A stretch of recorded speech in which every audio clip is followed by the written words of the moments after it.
ఏదైతే ట్వీట్ చేసిండ్రో అది నిజమే అయితే నేను జైలుకి వెళ్ళేంత వరకు కూడా ఒక్కసారి కూడా మీరు ప్రెస్ మీట్ పెట్టకపోవడం ఎందుకు, కేసీఆర్ గారు ప్రెస్ మీట్ పెట్టకపోవడం ఎందుకు, ఇంకా పెద్ద నాయకులు ఎవరు కూడా మాట్లాడకపోవడం ఎందుకు?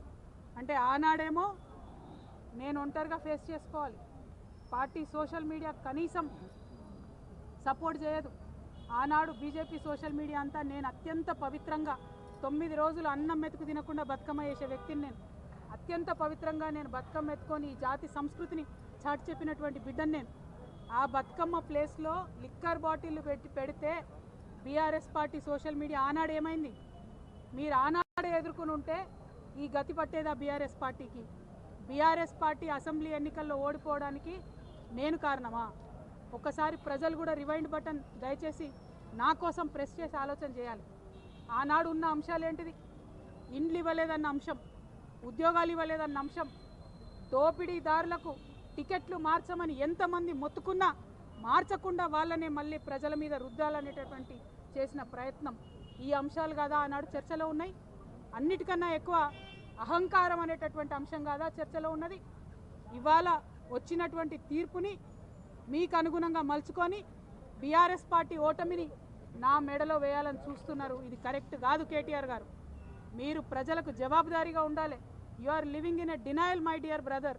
accept the fact, understand what has happened during that election, take steps accordingly, fight it out in people. Do not blame me for this. Whereas the party supported me 3 years of the cases, did party social media support me?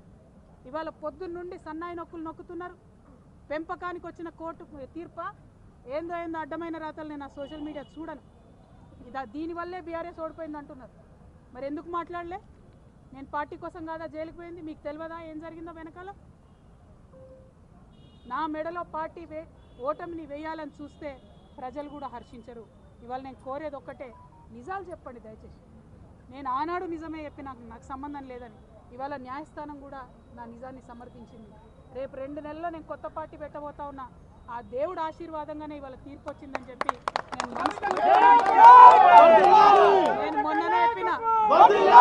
నేను మొన్ననే చెప్పిన రాజకీయం చేయాలంటే ధైర్యం ఉండాలి, ఓడిపోతే ఒప్పుకునే ధైర్యం ఉండాలి. నిజామాబాద్లో నేను ఓడిపోయినాడు ఒకటే మాట చెప్పిన, ప్రజలు ఇచ్చిన ఏ తీర్పునైనా శిరసావిస్తా అని చెప్పిన తప్పితే కారణాలు వెతకలేదు. ఇవాళ వచ్చిన తీర్పుని దీనివల్లనే ఓడిపోయిందని చెప్తున్నారు. అన్న రాసిన ట్వీట్లో, రామన్న గారు కేటీఆర్ గారు రాసిన ట్వీట్లో కేజ్రీవాల్ గారి ప్రభుత్వం ఓడిపోయిందన్నారు. ఓడిపోయి ఉండొచ్చు, అక్కడ సంగతి నాకు తెలియదు. కేజ్రీవాల్ గారు అరెస్ట్ అయినాక ఎన్నికలు వచ్చినాయి. ఇక్కడ నన్ను అరెస్ట్ కాకముందే ఎన్నికలు వచ్చినాయి. మీరు ఫ్యాక్ట్స్ని ట్విస్ట్ చేసి సోషల్ మీడియాలో మాకు పెద్ద ఆర్మీ ఉంది, పేడ్ బ్యాచ్ ఉంది, నేను ఏది మాట్లాడినా నడుస్తుంది చెల్లుతుంది అనుకుంటే ఆ రోజులు పోయినాయి. దయచేసి నిజం చెప్పండి. నాకు ఆర్మీ లేదు, గిర్మీ లేదు, నాకు ఉన్నది గివిలే అబ్బా. ఈ పిడికడి మందితోనే ఈ రాష్ట్రంలో ఒక కొత్త రాజకీయ ప్రజల పక్షాన నిలబడి పని చేస్తాం.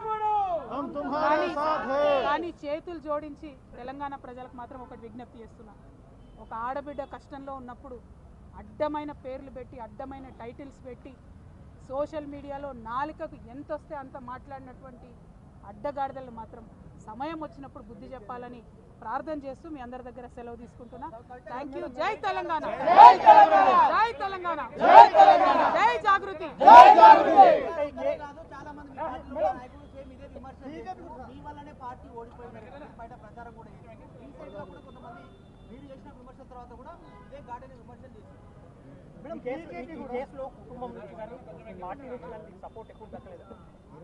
మేడం బీజేపీ కూడా కవిత బయట ఉన్న ఒకటే, లోన ఉన్న ఒకటే, దానివల్ల ప్రయోజనం లేదు అనేది ఒకటి. రెండో అంశం ఏంటంటే కేటీఆర్ ఏ అంశం అయితే లేవనెత్తిందో బీజేపీ కూడా సేమ్ అదే అంశాన్ని లేవనెత్తుతున్నారు. ఇది ఆధారాలు లేకపోవడము, కోర్టు చెప్పడము, చెప్పినంత మాత్రాన నిర్దోషి కాదు, ముందుంది ముసళ్ళ పండుగ అనేది కూడా బీజేపీ చెప్తారు. బీజేపీ బీఆర్ఎస్ ఒకటి అనడానికి అంతకన్నా నిదర్శనం ఏం లేదు. మీరే చెప్తున్నారు ప్రూఫ్, నేను ఇచ్చే అవసరం లేదు. ఒకటి. రెండు, ఇవాళ రేపు అబద్ధం చెప్పి తప్పించుకోవడం చాలా కష్టం. ఇదే బీఆర్ఎస్ పార్టీ సోషల్ మీడియా నా మీద ఎప్పుడైతే భారతీయ జనతా పార్టీ ప్రభుత్వం కేసు పెట్టిందో ఆనాడు రెస్పాన్స్ ఎట్లుందో చూడండి ఒకసారి దయచేసి. నేను చెప్పేది ఏం లేదు కదా, సపోర్ట్ చేసిందా చేయలేదన్నది మీకే తెలుస్తుంది. నేనైతే సోషల్ మీడియా చూడ, ఆనాడు ఉన్న ట్వీట్లు చూడండి, ఈనాడు వస్తున్న ట్వీట్లు చూడండి. ఒక ఒక పార్టీ ఓటమికి ఎందుకు గురైందని నిష్పక్షపాతంగా నీతివంతంగా ఆత్మవిమర్శ చేసుకుంటే ప్రజలకు మంచి జరుగుతుంది. అట్లా కాదు ఒక వ్యక్తి ద్వారా ఓడిపోయిందంటే మరి అంత వీక్ ఉందా బీఆర్ఎస్ పార్టీ? కేవలం నేను తప్పు చేస్తే ఓడిపోతుందా? అంటే అసలు ఓటమి నా మెడలో వేయాలని ఈ తాపత్రయం ఎందుకు? ఏంది ఇది? అంత పెద్ద పార్టీ, తెలంగాణ రాష్ట్రం సాధించిన పార్టీ, అరే ఒక వ్యక్తితో మొత్తం ఓడిపోతుందా? ఏం లేవా? మీరు మళ్ళీ ఒకసారి ఆనాడు జరిగిన మొత్తం అసెంబ్లీ పోల్స్లో జరిగిన చర్చ అంతా చూడండి. ఎక్కడ కవిత పేరు ఉండదు. డిస్కషన్ ఏం జరిగింది ఆనాడు? Double bedroom houses, jobs, Pravallika పాప ఇష్యూ డిస్కషన్ అయింది ఆ రోజు. కవిత ఇష్యూ కాదు ఆ రోజు. ఎంపీ ఎలక్షన్కి వచ్చేసరికి సీన్ మారింది. అప్పటికే నేను జైల్లో ఉన్నా. అంటే ఈ అన్ని ట్విస్ట్ చేసి నా మెడలో వేద్దామని చూస్తే ప్రజలు ఒప్పరు. న్యాయం గెలిచింది, దేవుడు దీవిస్తున్నాడు, అర్థమవుతుంది. ప్రకృతి మమ్మల్ని సహకరించి ముందుకెళ్ళమని ఇవాళ ఆశీర్వాదం ఇచ్చినట్టు అనిపిస్తుంది. 2 monthsలో పార్టీ పెట్టబోతున్న తరుణంలో కేసు సాల్వ్ అవ్వడం ఏంటి, ఈ తీర్పు రావడం ఏంటి? సరే భారతీయ జనతా పార్టీ కుట్రపూరితంగా ఇంకేదో చేస్తామని వాళ్ళు మాట్లాడవచ్చు. నేను ఒకటే నమ్ముతున్నా, తప్పు చేయలేదు, న్యాయం నా పక్షాన ఉంటుంది, ఖచ్చితంగా నిలుస్తాం, ప్రజల పక్షాన్ని నిలబడతాం, కొట్లాడతాం. జై తెలంగాణ! జై తెలంగాణ! జై తెలంగాణ! కేసులన్నీ తప్పురా! జై తెలంగాణ!